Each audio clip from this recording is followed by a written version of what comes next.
Hello everyone, welcome back to Sankala YouTube channel. ಇವತ್ತು ನಿಮ್ಮ ಮುಂದೆ ನಾನು ಮೆಕ್ಸಿಕನ್ ರೆಸಿಪಿನ ತೊಗೊಂಡು ಬಂದಿದ್ದೀನಿ. ಇದು ಬಂದುಬಿಟ್ಟು ಗ್ವಾಕಾಮೋಲ್ ಅಂತ ಹೇಳ್ತಾರೆ. ಇದನ್ನ ಮಾಡೋದು ಅವಕಾಡೋ ಫ್ರೂಟಿಂದ. ಅವಕಾಡೋನ ಬಟರ್ ಫ್ರೂಟ್ ಅಂತೂ ಹೇಳ್ತಾರೆ, ಅಥವಾ ಬೆಣ್ಣೆಹಣ್ಣು. ಸೊ ಇಲ್ಲಿ ನೋಡ್ತಾ ಇದ್ರಲ್ಲ, ಇದು ಬಂದುಬಿಟ್ಟು ಬೆಣ್ಣೆಹಣ್ಣು. ತುಂಬ ಹಣ್ಣಾಗಿರೋಂತಹ ಫ್ರೂಟ್ಸ್ ಬಟರ್ ಫ್ರೂಟ್ನ ತೊಗೊಂಡ್ರೆ ಚೆನ್ನಾಗಿರುತ್ತೆ ಗ್ವಾಕಾಮೋಲ್ ರೆಸಿಪಿ. ಸೊ ಇಲ್ಲಿ ನೋಡ್ತಾ ಇರ್ಬೋದು, ನಾನು 2 ಬಟರ್ ಫ್ರೂಟು ಆಮೇಲೆ ಚಿಪ್ಸ್ನ ತೊಗೊಂಡಿದ್ದೀನಿ. ಇವತ್ತು ಬಂದುಬಿಟ್ಟು ಮಾಡ್ತಿರೋ ರೆಸಿಪಿ ಬಂದುಬಿಟ್ಟು ಚಿಪ್ಸ್ ಜೊತೆ ಸರ್ವ್ ಮಾಡೋಕ್ಕೆ ತುಂಬಾ ಚೆನ್ನಾಗಿರುತ್ತೆ. ನ್ಯಾಚೋಸ್ನು ಯೂಸ್ ಮಾಡ್ಬೋದು. ಸೊ ಇಲ್ಲಿ ಇಂಗ್ರೀಡಿಯೆಂಟ್ಸ್ ಬಂದುಬಿಟ್ಟು ಚಿಕ್ಕದಾಗಿ ಕಟ್ ಮಾಡಿರೋಂಥ ಈರುಳ್ಳಿ, ಟೊಮ್ಯಾಟೊ, ಹಾಫ್ ನಿಂಬೆಹಣ್ಣು, ಆಮೇಲೆ ಕೊತ್ತಂಬರಿ. ಸೊ ಇಷ್ಟು ಇಂಗ್ರೀಡಿಯೆಂಟ್ಸ್ ಯೂಸ್ ಮಾಡ್ಕೊಂಡ್ಬಿಟ್ಟು ನಾನಿವತ್ತು ಗ್ವಾಕಾಮೋಲ್ ರೆಸಿಪಿನ ಟ್ರೈ ಮಾಡ್ತಿದ್ನು. ಆಮೇಲೆ ಫಸ್ಟ್ ಟೈಮ್ ನಾನು ಟ್ರೈ ಮಾಡಿದ್ದು ತುಂಬಾ ಚೆನ್ನಾಗಿ ಬಂದಿತ್ತು. ಇಲ್ಲಿ ನೋಡ್ತಾ ಇರ್ಬೋದು, ನಾನು ಬಟರ್ ಫ್ರೂಟು ಮೊದಲನೇದಾಗಿ ಅದನ್ನ ಕಟ್ ಮಾಡ್ಕೊಂಡಿದ್ದೀನಿ. ಸೊ ಮಧ್ಯದಲ್ಲಿ ಕಟ್ ಮಾಡ್ಕೊಂಡಾಗ ಈ ಥರ ನಿಮಗೆ ಒಳಗಡೆ ದೊಡ್ಡದಾಗಿರೋಂಥ ಬೀಜ ಕಾಣುತ್ತೆ. ಸೊ ಅದನ್ನ ನಾವು ತೆಗೆದುಬಿಟ್ಟು ಅದರಲ್ಲಿರೋಂಥ ಅದು ಫ್ರೂಟ್ ಏನಿರುತ್ತಲ್ವ, ಸಿಪ್ಪೆಯಿಂದ ಸಪ್ರೇಟ್ ಮಾಡ್ಕೊಳ್ಬೇಕು. ಸೊ ಮಧ್ಯದಲ್ಲಿರೋಂತಹ ಬೀಜನ ತೆಗಿಬೇಕು. ಆಮೇಲೆ ಬಟರ್ ಫ್ರೂಟ್ ಇದಕ್ಕೆ ತುಂಬಾ ಹಣ್ಣಾಗಿ ಇದ್ದರೆ ಚೆನ್ನಾಗಿರುತ್ತೆ. ಸೊ ಇಲ್ಲಿ ನೋಡ್ತಾ ಇರ್ಬೋದಲ್ವ, ತುಂಬಾ ಹಣ್ಣಾಗಿದೆ ಫ್ರೂಟು. ಸೊ ಅದರಿಂದ ಅದು ಒಂಥರ, ಈ ಫ್ರೂಟಿಗೆ ನಾವು ಬೆಣ್ಣೆ ಹಣ್ಣು ಅಂತ ಹೇಳ್ತಾರೆ ಕನ್ನಡದಲ್ಲಿ. ಹೆಲ್ತಿಗೆ ತುಂಬಾ ಒಳ್ಳೆಯದು ಇದು ಫ್ರೂಟು. ಸೊ ನಾನು ಮಿಡಲಲ್ಲಿರೋಂಥ ಅದು ಫ್ರೂಟ್ನ ಸಪ್ರೇಟ್ ಮಾಡ್ಕೊಳ್ತಾ ಇದ್ದೀನಿ. ಆಮೇಲೆ ನಾನಿದು ಫಸ್ಟ್ ಟೈಮ್ ಟ್ರೈ ಮಾಡ್ತಿರೋದು ಮೆಕ್ಸಿಕನ್ ರೆಸಿಪಿ. ನನ್ನ ಫ್ರೆಂಡು ಕುಕಿಂಗ್ ವಿತೌಟ್ ಫೈರ್ ಚಾಲೆಂಜಲ್ಲಿ ಈ ರೆಸಿಪಿನ ಟ್ರೈ ಮಾಡಿದ್ಲು. ತುಂಬಾ ಟೇಸ್ಟಿಯಾಗಿತ್ತು.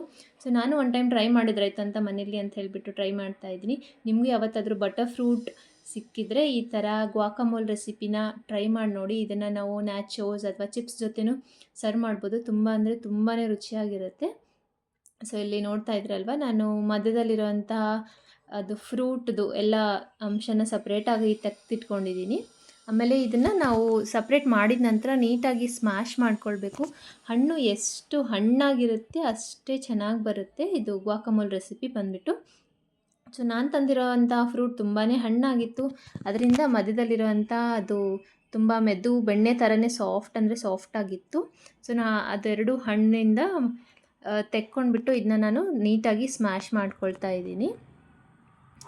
ಸೊ ನೋಡ್ತಾ ಇದ್ರಲ್ವ.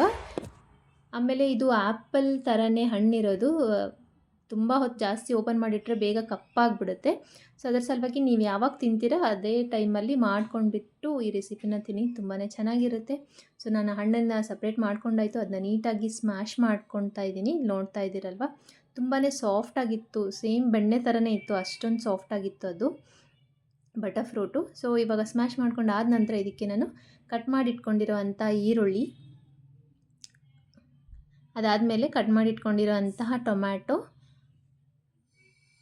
ಈರುಳ್ಳಿ ಟೊಮ್ಯಾಟೊ ಹಾಕ್ಕೊಳ್ತಾ ಇದ್ದೀನಿ. ಸೊ ಈರುಳ್ಳಿ ಟೊಮ್ಯಾಟೊ ಹಾಕಿದ ನಂತರ ಇದಕ್ಕೆ ಕಟ್ ಮಾಡಿಟ್ಕೊಂಡಿರೋಂಥ ಕೊತ್ತಂಬರಿ ಸಹ ಇದಕ್ಕೆ ಆ್ಯಡ್ ಮಾಡ್ತಾ ಇದ್ದೀನಿ.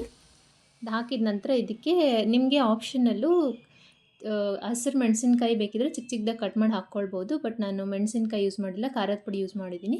ಆಮೇಲೆ ಲೆಮನ್ ಜ್ಯೂಸನ್ನ ಆ್ಯಡ್ ಮಾಡ್ಕೊಂಡಿದ್ದೀನಿ. ರುಚಿಗೆ ತಕ್ಕಷ್ಟು ಉಪ್ಪು, ಆಮೇಲೆ 1 ಟೇಬಲ್ ಅಥವಾ ಅರ್ಧ ಟೇಬಲ್ ಸ್ಪೂನ್ ಆಗೋಷ್ಟು ಜೀರಿಗೆ ಪುಡಿನ ಆ್ಯಡ್ ಮಾಡ್ಕೊಂಡಿದ್ದೀನಿ. ಸ್ವಲ್ಪ ಫ್ಲೇವರ್ ಚೆನ್ನಾಗಿ ಕೊಡುತ್ತೆ ಅಂತ ಹೇಳಿಬಿಟ್ಟು. ಅದಾದಮೇಲೆ ಇದನ್ನು ನೀಟಾಗಿ ಮಿಕ್ಸ್ ಮಾಡ್ಕೊಳ್ಬೇಕು. ಸೊ ನೋಡ್ತಾ ಇದ್ದೀರಲ್ವ,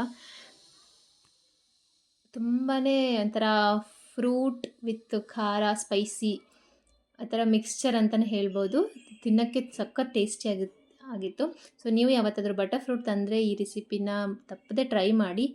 ಸೊ ನೋಡಿದ್ರಲ್ವ, ಈ ಥರ ಮಿಕ್ಸ್ ಮಾಡ್ಕೊಂಡಾದ ನಂತರ ಇದಕ್ಕೆ ಬೇಕಿದ್ದರೆ ನೀವು ಚಾಟ್ ಮಸಾಲನ ಯೂಸ್ ಮಾಡ್ಬೋದು. ಬಟ್ ನಾನಿಲ್ಲಿ ಚಾಟ್ ಮಸಾಲನ ಹಾಕಿಲ್ಲ, ಜೀರಾ ಪುಡಿ ಆಮೇಲೆ ಒಂದು ಸ್ವಲ್ಪ ಖಾರದ ಪುಡಿನ ಹಾಕ್ಬಿಟ್ಟು ನಾನು ಗ್ವಾಕಾಮೋಲ್ನ ರೆಡಿ ಮಾಡಿದ್ದು. ಸೊ ಇದು ಬಂದುಬಿಟ್ಟು ಮೆಕ್ಸಿಕನ್ ರೆಸಿಪಿ. ಹೋಪ್ ನಿಮಗೆ ಈ ಅವಕಾಡೋಯಿಂದ ಮಾಡಿರೋಂಥ ಗ್ವಾಕಾಮೋಲ್ ರೆಸಿಪಿ ಇಷ್ಟ ಆಯಿತು ಅಂತ ಅಂದ್ಕೊಳ್ತೀನಿ. ಇದನ್ನು ನಾವು ಚಿಪ್ಸ್ ಜೊತೆ ಅಥವಾ ನ್ಯಾಚಸ್ ಜೊತೆ ಸರ್ವ್ ಮಾಡ್ಬೋದು.